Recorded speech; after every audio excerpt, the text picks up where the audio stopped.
Hello everyone, welcome back my YouTube channel. My name is Gulabshah और आप सभी देख रहे हैं मेरा official channel DU education club. I hope आप सभी ठीक होंगे और अपनी अपनी स्टडी बहुत अच्छे से कर रहे होंगे। देखिए, आज की जो हमारी वीडियो है वो BA प्रोग्राम सेमेस्टर थर्ड की होने वाली है। सेमेस्टर थर्ड में भी हम हिंदी को कवर कर रहे हैं और ये जो हमारी हिंदी है इसका नाम है हिंदी गद्य, उद्भव और विकास, यानी हिंदी सी कह लो या हिंदी गा कह लो। और ये जो हिंदी है इसके हम सभी इंपॉर्टेंट क्वेश्चन विद आंसर कर रहे हैं। यानी ये जो आपकी सीरीज़ चल रही है इसके अंतर्गत मैं आपको इंपॉर्टेंट क्वेश्चन तो बता ही रही हूँ, साथ में जो उसके आंसर होने वाले हैं यानी उन आंसर्स को यानी उन क्वेश्चंस को किस तरह से आपको अटेम्प्ट करना है ये भी मैं आपको बता रही हूँ, जो कि मोस्ट इंपॉर्टेंट हो जाता है। देखिए, ये जो क्वेश्चन है ये बहुत इंपॉर्टेंट है। अगर आपने ये पूरी ही जो सीरीज़ है जिसमें 3 या 4 पार्ट होने वाले हैं पूरी बुक के, अगर आपने ये पूरी ही सीरीज़ देख ली तो आपको पूरी बुक पढ़ने की भी आवश्यकता नहीं होगी। एंड जब आपका एग्ज़ाम आने वाला होगा उससे 2-3 दिन पहले मैं आपको पूरी ही होल बुक की एक और वीडियो ला कर दूंगी, जिसमें सारे ही क्वेश्चंस एक साथ कवर हो जाएंगे, जहां आपको अलग अलग वीडियोस देखने की आवश्यकता नहीं होगी। तो आप उसको एक रिवीजन के रूप में देख सकते हैं और यहाँ से आप सारे ही जो स्टेप बाय स्टेप हैं इनको याद कर सकते हैं। क्योंकि देखिए, एक साथ सारी ही चीज़ें दिखा देना फिर बहुत ज़्यादा बर्डन सा लगता है, तो वहाँ आप उसको रिवीजन कर लीजिएगा। रिवीजन के रूप में आप उस वीडियो को देख सकते हैं और यहाँ से आप इन्हें याद कर सकते हैं, ठीक है। क्योंकि ये सारे ही इंपॉर्टेंट क्वेश्चंस हैं जो आपके एग्जाम में आएंगे और ये सारे ही इंपॉर्टेंट क्वेश्चन इस तरह से बनाए गए हैं, अगर आपने इन्हें याद कर लिया तो आपको बुक भी पढ़ने की आवश्यकता नहीं होगी। देखिए, इस पार्ट की सीरीज़ में मैं ऑलरेडी आपको 1 वीडियो लेकर आ चुकी हूँ। अगर आपने उस वीडियो को नहीं देखा है तो आप डिस्क्रिप्शन बॉक्स में आपको लिंक मिल जाएगा, पूरी प्लेलिस्ट का मैं प्लेलिस्ट क्रिएट कर दूंगी इस सब्जेक्ट की, तो आप इन सारी ही वीडियोस को वहाँ देख पाएंगे और अपनी स्टडी को अच्छे से कर पाएंगे। आज हमारी सेकंड वीडियो होने वाली है, तो अगर आपने वो नहीं देखी है तो आप उसे देख लीजिए एंड लाइक करना भी मत भूलिएगा। और ये वाली वीडियो को भी लाइक ज़रूर करिएगा, क्योंकि आप लाइक नहीं करते हो तो लाइक भी ज़रूर करना। चलिए फिर हम बिना देरी करे हम स्टार्ट करते हैं जो हमारे इंपॉर्टेंट क्वेश्चन हैं। ओके, जो हमारा नेक्स्ट क्वेश्चन है वो है, क्या एकांकी नाटक का लघु रूप है? वर्तमान समय में एकांकी की सफलता पर अपने विचार व्यक्त कीजिए। यानी एकांकी जो है वो नाटक का ही लघु रूप है, ये आपको बताना है। और वर्तमान समय में जो, यानी वर्तमान समय का मतलब है आज का जो टाइम है, जो हमारा आज प्रेजेंट टाइम है, उसमें एकांकी की जो सफलता है उस पर आपको विचार करना है। चलिए देख लेते हैं। इसका परिचय आप इस तरह से लिख सकते, एकांकी नाटक का एक लघु रूप है। यानी एकांकी जो है वो नाटक का ही एक लघु रूप है, जिसमें केवल एक अंग होता है। इसमें किसी एक विषय, समस्या या घटना को संक्षिप्त और प्रभावशाली रूप से प्रस्तुत किया जाता है। यानी एकांकी जो होती है वो एक नाटक का एक अंग होता है, यानी एक पर्टिकुलर एक सीन को दिखाया जाता है, जिसमें कोई भी विषय हो सकता है, कोई भी समस्या या फिर कोई भी घटना पूरी संक्षिप्त में और प्रभावशाली रूप से दिखाई जाती है।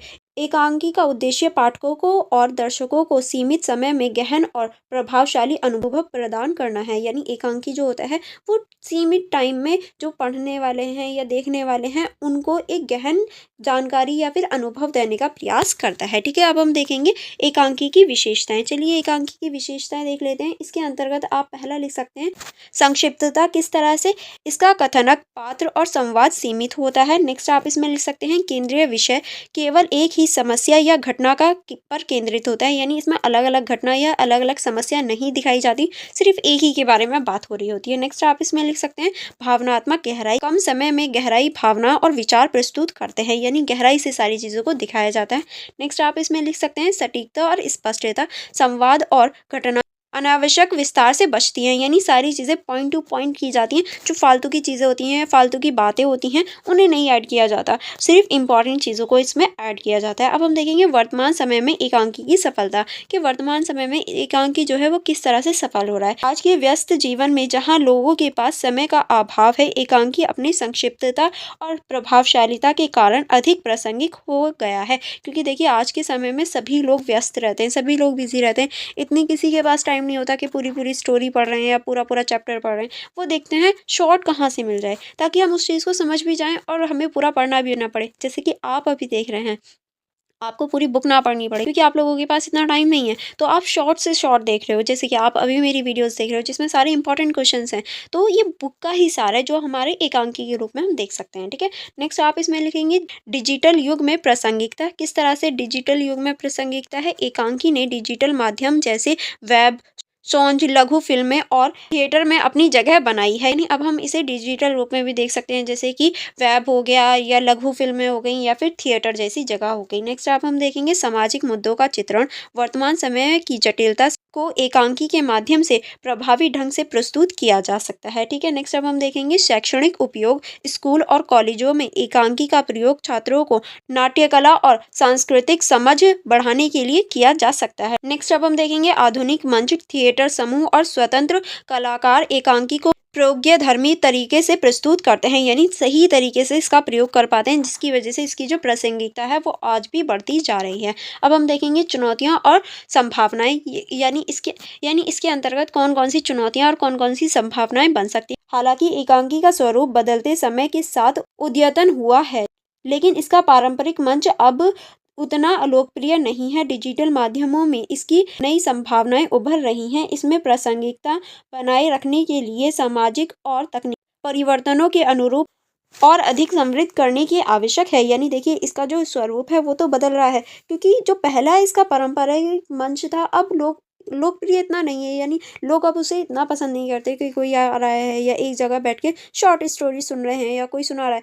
अब जो लोग हैं वो डिजिटल हो रहे हैं और डिजिटल ही में इसका जो स्वरूप है वो बढ़ रहा है। ठीक है, अब हम देखेंगे इसका निष्कर्ष। निष्कर्ष में आप लिख सकते हैं एकांकी नाटक का लघु रूप होते हुए भी अपनी संक्षिप्तता, गहराई और सशक्त अभिव्यक्ति के कारण वर्तमान समय में भी सफल है। डिजिटल युग ने इसे नए आयाम दिए हैं, जिसमें यह अधिक व्यापक और प्रासंगिक बन गया है। यानी देखिए ये बेशक एक नाटक का ही छोटा रूप है एकांकी, लेकिन अभी भी ये अपनी गहराई, सशक्तता और अभिव्यक्ति की वजह से अभी भी मौजूद है और वर्तमान समय में ये डिजिटल भी हो गया है, क्योंकि अब हम डिजिटल रूप में भी ये सारी चीज़ें देख सकते हैं और पढ़ सकते हैं। ठीक है, अब हम चलेंगे नेक्स्ट क्वेश्चन की तरफ। नेक्स्ट है हमारा प्रेमचंद्र के व्यक्तित्व और कर्तव्य पर प्रकाश डालिए। यानी जो प्रेमचंद्र जी हैं उनके व्यक्तित्व और जो उनका कर्तव्य है उसके ऊपर हमें प्रकाश डालना है। चलिए देख लेते हैं प्रेमचंद्र जी का व्यक्तित्व और कर्तव्य, कि प्रेमचंद्र जी जो हैं वो एक कैसे व्यक्ति थे। ठीक है, इसके अंतर्गत परिचय में आप लिखेंगे मुंशी प्रेमचंद, क्योंकि प्रेमचंद्र जी का पूरा नाम मुंशी प्रेमचंद्र जी था। 1880 से 1936 तक इनका जीवन काल रहा। हिंदी और उर्दू साहित्य के महानतम लेखकों में से एक हैं, क्योंकि देखिए जो प्रेमचंद्र जी हैं वो हिंदी के साथ साथ उर्दू में भी कविताएं लिखते थे। वह अपने यथार्थवादी दृष्टिकोण, समाज सुधार की भावना और मानवीय संवेदनशीलताओं के चित्रण के लिए प्रसिद्ध हैं। उनके व्यक्तित्व और कर्तव्यों को उनकी रचनाओं और उनके जीवन के संघर्षों से समझा जा सकता है, क्योंकि इन्होंने बहुत सारे संघर्ष झेले अपने जीवन में और इनकी जो रचनाएं हैं वो सभी इनकी गवाह हैं, वो सभी हम इनकी रचनाओं में देख सकते हैं। प्रेमचंद्र जी की जो कविताएं या फिर रचनाएं हैं वो बहुत ज़्यादा प्रभावशाली होती हैं। अब हम देखेंगे प्रेमचंद्र जी का जो व्यक्तित्व है, यानी प्रेमचंद्र का व्यक्तित्व किस तरह से, चलिए देख लेते हैं। इनका जो व्यक्तित्व था वो बहुत ज़्यादा सरल और सहज था। किस तरह से सरल और सहज था, चलिए देखते हैं। प्रेमचंद्र का जीवन अत्यंत साधारण और संघर्षपूर्ण था। उनका जन्म बनारस के पास एक सामान्य परिवार में हुआ। आर्थिक कठिनाइयों के बावजूद उन्होंने शिक्षा प्राप्त की और लेखन को अपने जीवन का उद्देश्य बनाया, क्योंकि ये एक आम से व्यक्ति थे, आम से घर में इनका जन्म हुआ था और आर्थिक संकट भी थे इनके परिवार में, लेकिन इसके बावजूद भी इन्होंने अपनी शिक्षा हासिल की और अपनी जो लेखन कला थी उसको बढ़ाया। नेक्स्ट आप इसमें लिख सकते हैं मानवीयता का प्रतीक। किस तरह से उनका व्यक्तित्व मानवीय संवेदनाओं और नैतिक मूल्यों से सोतप्रोत था। अपनी रचनाओं में समाज के हर वर्ग की पीड़ा और संघर्ष को उजागर किया, क्योंकि इनकी जो रचनाएं हैं उनमें हर वर्ग के, चाहे वो मुसलमान हो, हिंदू हो, दलित हो, उच्च हो, सभी वर्गों की जो पीड़ा और संघर्ष हैं उनको बताने का इन्होंने प्रयास किया है। नेक्स्ट अब हम देखेंगे नैतिकता और समाज सुधारक दृष्टिकोण। किस तरह से प्रेमचंद्र का व्यक्तित्व न केवल साहित्यकार का था बल्कि वह एक समाज सुधार भी थे। वह महिलाओं, किसानों, मजदूरों और दलितों के अधिकारों के पक्षधर थे, क्योंकि देखिए ये सिर्फ एक कवि नहीं थे बल्कि ये जो थे ये एक समाज सुधारक भी थे, क्योंकि इनकी कविताओं में हम देख सकते हैं महिलाओं के बारे में, किसानों के बारे में, जो मजदूर होते थे, दलित होते थे, उनके अधिकारों के बारे में ये बात करते थे। ठीक है, नेक्स्ट अब हम देखेंगे सादगी और ईमानदारी। किस तरह से इनका जीवन और लेखन दोनों ही सादगी और ईमानदारी का उदाहरण है। उनकी कहानियों में यह गुण स्पष्ट रूप से दिखाई देता है, क्योंकि इनका जो पूरा जीवन है वो सादगी में और ईमानदारी में ही गुजर गया, क्योंकि इन्होंने पूरे ही जीवन में अपनी सादगी अपनाए रखी और ईमानदारी रखी थी। ठीक है, और इसका सबूत हम इनकी रचनाओं में भी देख सकते हैं। अब हम देखेंगे प्रेमचंद्र का कर्तव्य किस तरह से। इसमें पहला आप लिख सकते हैं साहित्य के माध्यम से समाज सुधार। किस तरह से इन्होंने साहित्य के माध्यम से समाज सुधार किया था, इसके अंतर्गत आप लिख सकते हैं प्रेमचंद्र ने साहित्य को मनोरंजन का माध्यम नहीं माना बल्कि इसमें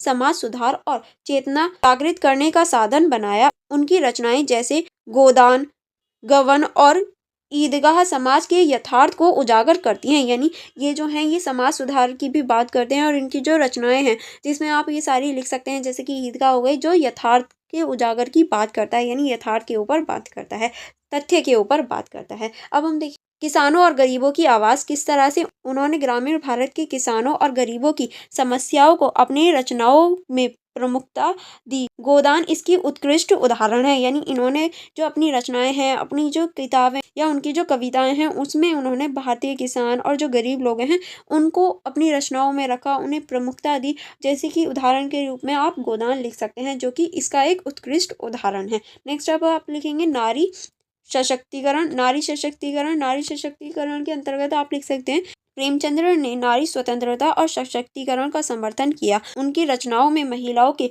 संघर्षशीलता और उसके अधिकारों के चित्रण मिलते हैं जैसे निर्मला। यानी इन्होंने नारी सशक्तिकरण और नारियों को बढ़ाने का प्रयास किया था अपनी रचनाओं के माध्यम से। नेक्स्ट अब हम देखेंगे सामाजिक समानता का संदेश किस तरह से। जाति और वर्ग भेद के विरोधी प्रेमचंद्र ने अपनी साहित्य के माध्यम से समानता और समरसता का संदेश दिया है। ठीक है, अब हम आगे चलेंगे। आगे अब हम देखेंगे राष्ट्रीय चेतना का प्रचार किस तरह। स्वतंत्रता संग्राम के समय प्रेमचंद्र ने अपने लेखन में राष्ट्रीयता और स्वाधीनता की भावना को प्रोत्साहन किया है। ठीक है, अब हम देखेंगे इसका निष्कर्ष। आई होप आपको ये क्वेश्चन अच्छे से समझ में आ गया होगा। अगर आपको कोई डाउट हो या कोई प्रॉब्लम हो तो आप मुझसे कमेंट बॉक्स में पूछ सकते हैं। ओके, चलिए अब हम देखेंगे इसका निष्कर्ष। प्रेमचंद्र की व्यक्तित्व सादगी, ईमानदारी और मान्यता क्या प्रतीक था। उन्होंने अपने कर्तव्य को साहित्य के माध्यम से निभाते हुए समाज सुधार, नारी सशक्तिकरण और सामाजिक समानता का समर्थन किया। उनके विचार और रचनाएं आज भी समाज को दिशा देने में सक्षम हैं। ठीक है, ये सारी चीज़ें अभी हमने देखी कि किस तरह से जो प्रेमचंद्र जी हैं उनका जो जीवन है वो सादगी और ईमानदारी के और मानवता के इर्द गिर्द घूमता है। और इन्होंने किस तरह से महिलाओं को सशक्तिकरण के लिए और जो मजदूर लोग हैं, गरीब लोग हैं उनके लिए और जो पिछड़े वर्ग हैं उनके लिए आवाज़ उठाई थी। ठीक है, चलिए आगे बढ़ेंगे। आगे अब हम नेक्स्ट क्वेश्चन की तरफ चलेंगे। नेक्स्ट क्वेश्चन है हमारा बड़े भाई साहब कहानी का संदेश बताइए। यानी जो बड़े भाई साहब आपकी बुक में कहानी दे रखी है उसका आपको संदेश बताना है कि वो क्यों है और उससे आपको क्या सीख मिलती है। चलिए देख लेते हैं इसके उत्तर या इसका जो परिचय होगा वो आप इस तरह से लिखेंगे। बड़े भाई साहब कहानी का संदेश और विशेषताएं क्या क्या हैं, चलिए देखते हैं। मुंशी प्रेमचंद्र की कहानी बड़े भाई साहब हिंदी साहित्य की प्रसिद्ध हास्य, व्यंग और शिक्षाप्रद कहानियों में से एक है। क्योंकि देखिए ये जो बड़े भाई साहब कहानी है ये मुंशी प्रेमचंद्र जी ने लिखी है और ये एक हास्य कहानी है यानी हंसी की कहानी है और शिक्षाप्रद कहानी है जिससे हमें शिक्षा भी मिलती है। यह कहानी बड़े और छोटे भाई के बीच के रिश्ते, अनुशासन, अनुभव और पढ़ाई के महत्व को सहज, रोचक और प्रभावशाली ढंग से प्रस्तुत करती है। क्योंकि इस कहानी में बड़े और छोटे भाई के बीच का जो संबंध होता है, अनुशासन होता है, अनुभव होता है और पढ़ाई का महत्व होता है उसको उजागर करने का प्रयास करते हैं। प्रेमचंद्र ने इसमें भाईचारे, शिक्षा और जीवन के व्यवहारिक अनुभवों पर गहराई से प्रकाश डाला है। अब किस तरह से इन्होंने प्रेमचंद्र जी ने इस कहानी को लिखा है चलिए देख लेते हैं। कहानी का संक्षिप्त परिचय देख लेते हैं। इस कहानी को देखते हैं। कहानी दो भाइयों की है जिसमें बड़ा भाई पढ़ाई और अनुशासन में गंभीर है जबकि छोटा भाई जीवन का आनंद उठाना और खेलकूद में रुचि रखने वाला है। क्योंकि ये जो चीज़ें हैं ये अभी भी नॉर्मली होती हैं, आपके परिवार में भी होंगी। जो बड़े भाई होते हैं वो पढ़ाई में और अनुशासन में थोड़े से गंभीर होते हैं, बट जो छोटे भाई होते हैं या छोटी बहनें भी होती हैं, अगर छोटी बहनों की भी बात करें तो वो भी ऐसी ही होती हैं जो जीवन के आनंद लेने में और खेल कूद में अपना जीवन व्यतीत कर रहे होते हैं। बड़ा भाई छोटे को सिखाने और अनुशासन करने की कोशिश करता है जिस तरह से बड़े बहन भाई हमेशा करते हैं। अगर आपके भी बड़े बहन भाई होंगे तो वो भी आपको ऐसे ही करते होंगे। लेकिन छोटा भाई उसकी सलाह को हल्के में लेता है और छोटे बहन भाइयों की यही हरकतें होती हैं, बड़ा कितना भी समझा ले उसे हल्के में ही लेना होता है। ठीक है, अंत में छोटे भाई को यह समझ में आता है कि बड़े भाई के अनुभव और सीखने की प्रक्रिया वास्तव में जीवन में कितनी महत्वपूर्ण है। और लास्ट में चल के या ये कहें, जब छोटे बहन भाई बड़े होने लगते हैं तो उन्हें रियलाइज़ हो ही जाता है कि हाँ, जो बड़े बोलते हैं वो एक्चुअल में सही होता है। तो हमें बड़ों का कहना मानना चाहिए। ओके, तो इसीलिए लास्ट में उन्हें जाकर ये अनुभव हो जाता है कि बड़े भाई जो बोल रहे हैं या उनकी जो जीवन में जो उनके पास अनुभव है, जिस अनुभव के आधार पर वो हम मुझसे बातें बोल रहे हैं वो सही। तो ये सारी चीज़ें हम इस कहानी में देख सकते हैं। ठीक है, अब हम देखेंगे कहानी का संदेश, कि कहानी जो है वो क्या संदेश देना चाहती है, क्यों हमें या क्यों आपको ये पढ़ाई गई है। तो इसके पहला आप लिखें, अनुभव की महत्व। किस तरह से कहानी यह संदेश देती है कि उम्र और पढ़ाई से अधिक जीवन का अनुभव महत्वपूर्ण होता है। बड़े भाई का जीवन अनुभव छोटे भाई को उसके भूलों से बचाने का प्रयास करता है, क्योंकि देखिए, जो हमारी पढ़ाई होती है या फिर जो हमारी उम्र होती है वो हमें अनुभव देने का प्रयास करती है और अनुभव देती भी है। अगर आपने ये चीज़ नोटिस करी होगी कि आपके घर में जो बड़े बहन भाई होंगे आपसे भी बड़े, वो आपको हमेशा टोकते होंगे, ये नहीं करना वो नहीं करना, क्योंकि उन्हें पता है ये करेंगे तो क्या रिजल्ट होगा। उनके पास वो अनुभव है, क्या पता उन्होंने भी वही गलती करी हो। और ऐसा नहीं है सिर्फ आपके साथ ऐसा हो, मेरे साथ भी ऐसा होता है। जो मेरी एल्डर सिस्टर हैं या फिर जो मेरे बड़े बहन भाई हैं, अगर मैं कुछ भी गलत करती हूँ या फिर उन्हें लगता है कि हाँ, मैं टाइम वेस्ट कर रही हूँ या एनीथिंग एल्स, तो वो मुझे टोकते हैं कि ये नहीं करना, ऐसा नहीं करते, ये चीज़ गलत है, ये नहीं करना दोबारा, ये चीज़ रिपीट नहीं होनी चाहिए। तो वो अपने अनुभवों के आधार पर मुझे सँभालते हैं ताकि मैं जो गलतियाँ कर रही हूँ वो ना करूँ। तो बड़े बहन भाई हमेशा ये करते हैं। तो इस कहानी से हमें यही अनुभव मिलता है। ठीक है? नेक्स्ट अब हम देखेंगे शिक्षा का महत्व। किस तरह बड़े भाई के माध्यम से कहानी यह संदेश देती है कि पढ़ाई और ज्ञान प्राप्त में अनुशासन और मेहनत की ज़रूरत होती है। यानी देखिए, इसमें शिक्षा का महत्व बताया गया है, क्योंकि अगर हमें शिक्षा ग्रहण करनी है तो उसके लिए हमें अनुशासन और मेहनत की ज़रूरत होती है। क्योंकि अगर हम मेहनत और अनुशासन नहीं रखेंगे, टाइम टू टाइम हम उस चीज़ को रिवाइज़ नहीं करेंगे या पढ़ेंगे नहीं, तो वो सारी वेस्ट है, उसका कोई फ़ायदा नहीं है। ठीक है? नेक्स्ट अब हम देखेंगे भाईचारे का भाव। कहानी भाइयों के बीच स्नेह और चिंता को दर्शाती है।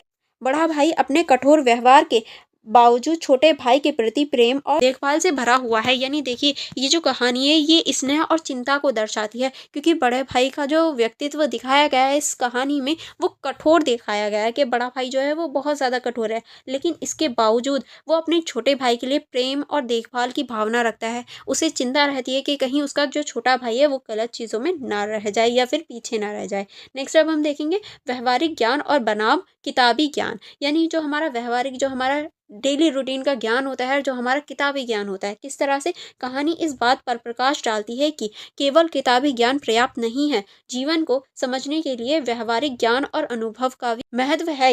यानी देखिए, जो हमारा किताबी ज्ञान होता है, जो हम किताबें पढ़ते हैं, वो ही ज्ञान काफ़ी नहीं है हमारे जीवन को सँभालने के लिए या जीवन जीने के लिए। जो हमारा व्यावहारिक ज्ञान है वो भी बहुत ज़्यादा इम्पोर्टेंट है, क्योंकि हम लोग अपने जीवन में ऐसी बहुत सारी चीज़ें करते हैं जो सिर्फ़ हमारे व्यावहारिक ज्ञान पर आधारित होती हैं। ठीक है? अब हम आगे चलेंगे। आगे अब हम देखेंगे हास्य और व्यंग के माध्यमों से शिक्षाप्रद संदेश। किस तरह से प्रेमचंद्र ने कहानी में हास्य व्यंग का उपयोग कर यह दिखाया है, छोटे भाई की शरारतें और बड़े भाई की गंभीरता कैसे जीवन को अलग अलग पहलुओं को संतुलित करती है। देखिए, अगर आप ये स्टोरी भी पढ़ेंगे और आपके भी भाई बहन हैं तो आप इसको अपने आप से भी कनेक्ट कर पाएंगे, क्योंकि जो बड़े भाई होते हैं उनकी कठोरता और जो छोटे भाई होते हैं उनकी शरारतें एक दूसरे से किस तरह से कनेक्टेड होती हैं, ये आप देख पाएंगे। ठीक है? अब हम देखेंगे मुंशी प्रेमचंद्र का दृष्टिकोण। मुंशी प्रेमचंद्र ने इस कहानी में भारतीय समाज में पारिवारिक संबंधों और शिक्षा प्रणाली पर गहरी दृष्टि डाली है।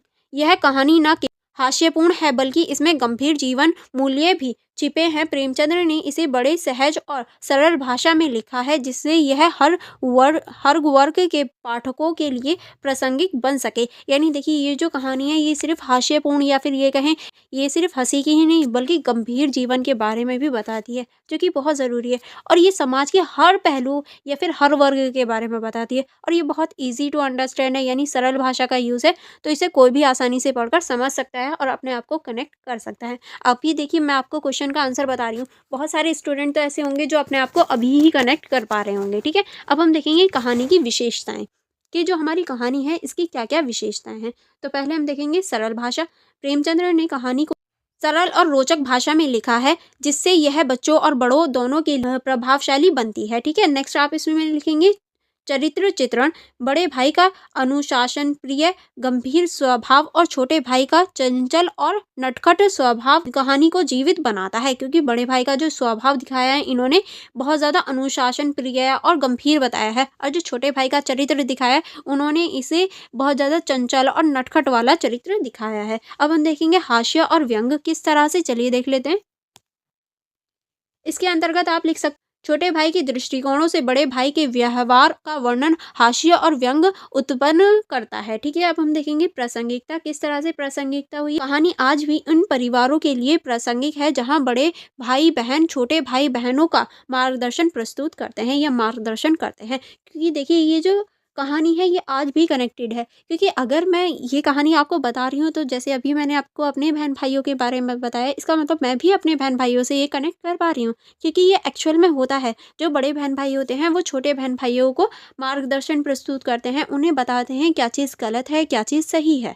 तो ये कहानी प्रासंगिक है और आज भी हमारे परिवारों में ऐसा चीज़ें देखी जा सकती हैं। ठीक है, अब हम देखेंगे निष्कर्ष कि इस क्वेश्चन के निष्कर्ष में आप क्या लिख सकते हैं। बड़े भाई साहब प्रेमचंद्र की एक ऐसी कहानी है जो पारिवारिक संबंधों शिक्षा और अनुशासन के महत्व को प्रभावशाली ढंग से प्रस्तुत करती है, क्योंकि जैसे अभी मैंने आपको बताया ये जो एक कहानी है ये पारिवारिक संबंधों के ऊपर है, और ये शिक्षा और जो हमारे अनुशासन है और उसका जो महत्व है उसको एक साथ समझने और बांधने का प्रयास करती है। इसका संदेश ये है कि जीवन में अनुभव ज्ञान और स्नेह के बीच संतुलन बनाए रखना आवश्यक है। यानी अगर मैं इस पूरे ही चैप्टर का ये कहूँ कि इसका क्या संदेश है, क्यों पढ़ाई जा रही है, तो इसका सिंपली जो संदेश बनता है वो ये है कि जो हमारा अनुभव होता है, जो हमारा ज्ञान होता है, जो हमारा स्नेह होता है या जो हमारा प्रेम होता है, उन सभी के बीच में संतुलन बनाकर रखना ही इस कहानी का मोटिव है। हमें किस तरह से अपने जीवन में संतुलन बनाना है यही सिखाया जा रहा है, कि किस तरह से हम अपनी प्रॉब्लम्स को, अगर देखिए अगर इंसान ज़्यादा प्रेम में हो तो भी वो गलत चीज़ें करता है, अगर वो गुस्से में हो तो भी वो गलत चीज़ें करता है, अगर उसका मूड ऑफ हो तो भी वो गलत चीज़ें करता है, अगर वो बहुत ज़्यादा खुश है तो भी वो गलत चीज़ें कर देता है। इसीलिए किस तरह से संतुलन बनाया जाए ताकि वो गलत चीज़ों से बच सके, इसीलिए ये पाठ पढ़ाया गया है ताकि संतुलन किस तरह से बनाते हैं ये आपको पता चल सके। यह कहानी आज भी पाठकों को भाईचारे अनुशासन और व्यवहारिक ज्ञान की महत्व समझाने में सक्षम है, क्योंकि देखिए इस पाठ के अंतर्गत हमें भाईचारे और अनुशासन और जो व्यवहारिक ज्ञान होता है उसको पढ़ने और उसको समझने का प्रयास करने में उसके महत्व को समझाता है। क्योंकि देखिए जो भाईचारा होता है अनुशासन होता है और व्यवहारिक होता है, ये व्यवहारिक ज्ञान ये सभी इंपॉर्टेंट है। हमें भाईचारे को समझना चाहिए, हमें अपने बड़ों की बातें माननी चाहिए, अनुशासन रहना चाहिए, अनुशासन जीवन जीना चाहिए, और जो हमारा व्यवहारिक ज्ञान है उसको समझने का प्रयास करना चाहिए, क्योंकि किताबी ही ज्ञान आवश्यक नहीं है हमारे जीवन को व्यतीत करने के लिए, हमें व्यवहारिक ज्ञान भी होना चाहिए। आई होप आपको ये क्वेश्चन भी अच्छे से समझ में आ गया होगा। एंड अगर आपको कोई प्रॉब्लम हो या कोई कन्फ्यूजन हो तो आप मुझसे कमेंट बॉक्स में पूछ सकते हैं। ओके, और आज की वीडियो को रखते हैं हम यहीं, एंड जो हमारे और इम्पॉर्टेंट क्वेश्चन है वो हम थर्ड वीडियो में करेंगे। ओके, अगर आपने अभी तक मेरी वीडियो को लाइक नहीं किया है और मेरे यूट्यूब चैनल को सब्सक्राइब नहीं किया है तो आप जल्दी से सब्सक्राइब कर लीजिए। एंड फॉर मोर कनेक्टिविटी आप मेरी इंस्टाग्राम आईडी को चेकआउट कर सकते हैं, आप मेरे टेलीग्राम ग्रुप को ज्वाइन कर सकते हैं, आप मेरे फेसबुक पेज को भी चेकआउट कर सकते हैं। एंड अगर आप इन सभी की सेल्फ स्टडी करना चाहते हैं, नोट्स लेना चाहते हैं, तो आप मेरे यूट्यूब चैनल की मेंबरशिप ज्वाइन कर सकते हैं, और मेंबरशिप ज्वाइन करने के बाद आप मुझे टेलीग्राम पर मैसेज कर सकते हैं। उसके बाद मैं आपको नोट्स दे दूँगी तो आप अपनी सेल्फ स्टडी कर पाएंगे। चलिए हम फिर मिलेंगे नेक्स्ट वीडियो में। Thank you for watching everyone.